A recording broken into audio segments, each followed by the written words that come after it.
Wassalatu wassalamu ala Rasulillah wa ala alihi wa sahbihi wa mawala. La hawla wa la quwwata illa billah. Qala Allah Ta'ala fi kitabihil karim. A'udzu billahi minasy syaithanir rajim. Ya ayyuhar rusulu kulu minat thayyibati wa'malu shalihan. Inni bima ta'maluna alim. Allahumma arhamna bil Qur'an. Alhamdulillah, bersyukur Allah pagi hari ini Ahad 3 Mei bertepatan dengan 10 Ramadan 1441 Hijriah. Kita semuanya masih mendapatkan rahmat, taufik, hidayah dan pertolongan Allah. Alhamdulillah, mudah-mudahan ibadah kita pagi hari ini dan insya Allah semua amal soleh kita mudah-mudahan diterima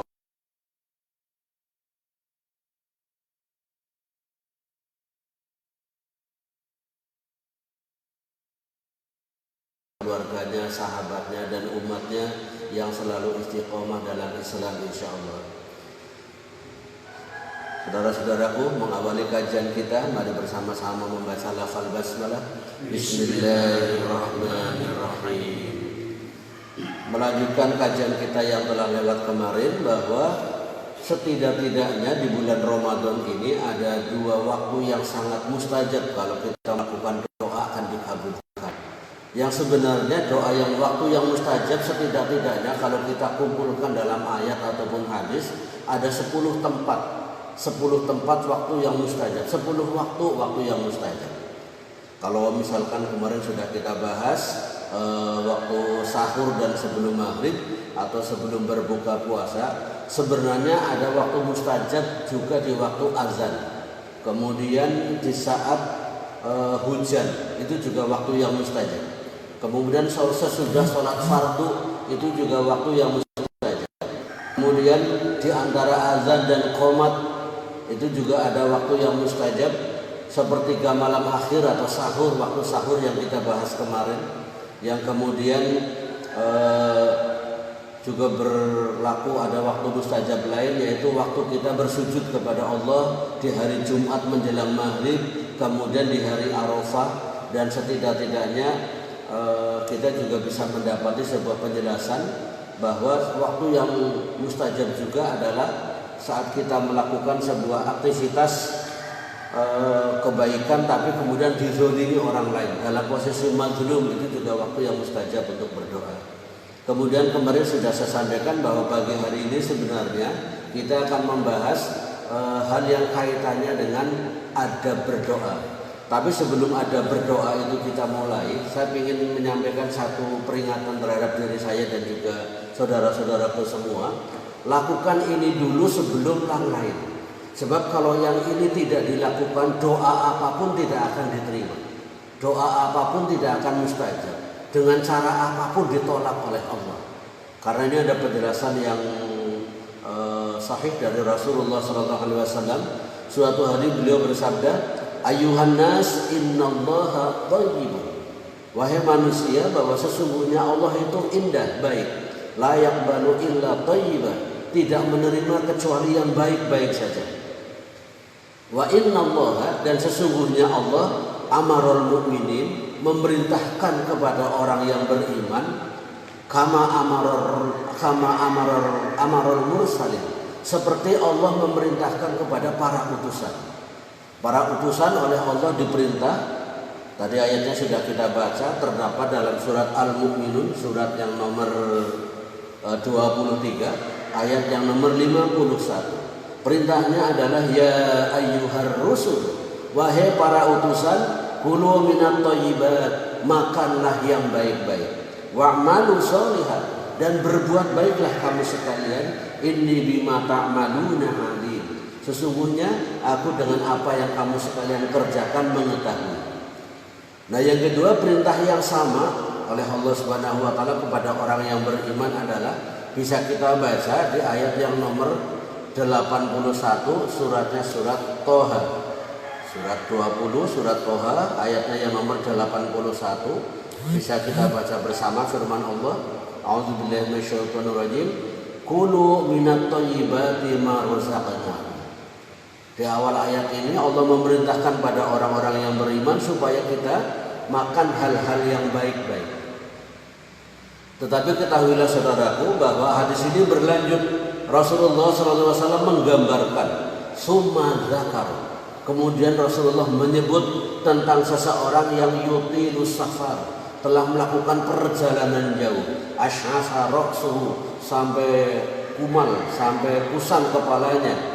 Kemudian wa aghbara, dan berdebu kusam wajahnya. Yamuddu yadayhi ila sama, dia menengadahkan tangan ke langit. Kemudian berdoa, ya Rabbi, dan seterusnya. Kemudian Nabi menyebutkan di situ wa mat'amuhu haram, akan tetapi dia makanannya haram. Wa malbasuhu haram, dan pakaiannya juga haram. Wa ghudhiya bil haram, dan keluarganya juga diberi makan atau dia diberi makan dari makanan yang haram. Nabi menyebutkan fa anna yustajabu lidzalik, bagaimana doa itu akan bisa dikabulkan. Artinya sebelum kita memohon berdoa kepada Allah Subhanahu wa taala, lakukan ini dulu, yaitu berhenti makan makanan yang haram, melepaskan baju-baju yang haram, dan kita tidak menerima makanan kecuali yang halal. Maka ini menjadi syarat sebelum kita berdoa. Sebab berdoa apapun, dimanapun, kapanpun, kalau kita makanannya haram, bajunya haram, makan makanan yang haram, diberi makan yang haram, ini doanya tidak akan dikabulkan. Maka ini sesuatu yang harus kita dahulukan sebelum kita mempelajari adab berdoa. Ada menghadap kiblat, ada menengadah tangan, ada tidak istiqjal, harus yakin dan lain sebagainya. Itu semuanya mubazir, tidak ada gunanya kalau makanan yang kita makan haram. Maka berhenti dari makan makanan yang haram, melepaskan baju yang haram, ini harus kita lakukan sebelum kita melakukan sebuah doa.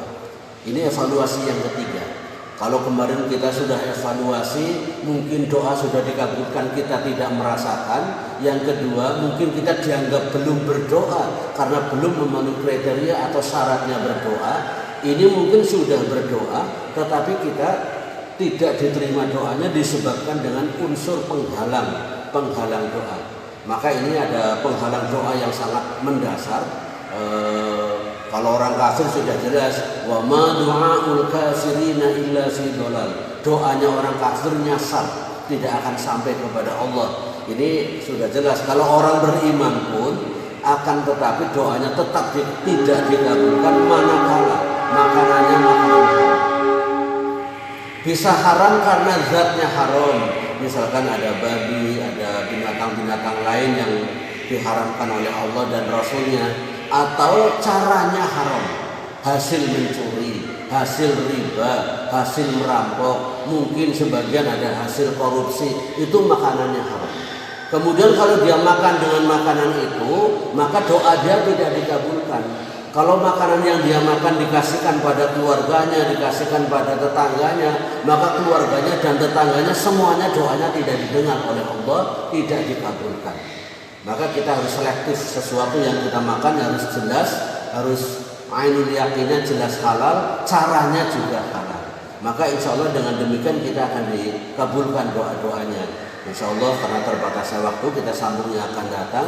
Kita akan memasuki etika adab berdoa yang benar yang dicontohkan oleh Rasulullah SAW. Dan kali ini kita membaca dulu rambu-rambu penyebab doa tidak dikabulkan. Harus dilakukan pembersihan diri, yaitu jangan sampai kita melakukan perbuatan-perbuatan yang mengarah kepada tindakan yang dilarang dalam agama, khususnya bab makanan dan minuman kalau kaitannya dengan bab doa.